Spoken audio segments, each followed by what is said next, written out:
rapper JellY role. Okay, now he's doing a compelling testimonial against fentanyl.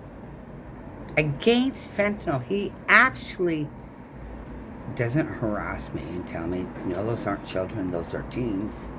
He does this. It's nothing less than devastating. It is truly the biggest crisis I've seen in America. I'm sad. I'm almost 40 years old, Senator Brown and Senator Scott. I have lived long enough to see almost every form of drug that has came across since the 80s. And I grew up in a household that had multiple addicts and alcoholics in that household. I have seen drugs from an early age, and I can tell you that every alcohol I've seen and every drug I've seen, nothing has held a candle to what's happening with fentanyl in the United States of America. I'm seeing people shatter. I'm seeing families get broken. I'm seeing, like I spoke about in my speech, it's important to note that the real victims there's a quote that says, the addict isn't the only person in the family that suffers from the symptoms of the addiction. The entire family suffers with the addict. The entire family rallies around the addict and carries that. The addict is not the only victim in this. It spreads far.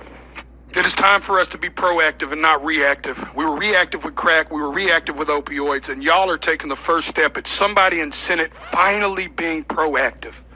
I truly believe in my heart that this bill will stop the supply and can help stop the supply of fentanyl. But in part of being proactive, gentlemen and women and ladies, I have to be frank and tell y'all that if we don't talk to the other side of Capitol Hill and stop the demand, we are going to spin our tires in the mud. Y'all are taking the first step, but I encourage you to take it outside of this room and you take it to your colleagues and your constituents and you give them the most that you can. I know I've got a few seconds here, and Senator Brown said I may or may not go over. All I want to say is that I not only encourage y'all to do this, I encourage y'all to take it a step further. At every concert I perform, I witness the heartbreaking impact of fentanyl. I see fans grappling with this tragedy in the form of music that they seek solace in music and hope that their experiences won't befall others. They crave reassurance. These are the people I'm here to speak for, y'all. These people crave reassurance that their elected officials actually care more about human life than they do about ideology and partisanship.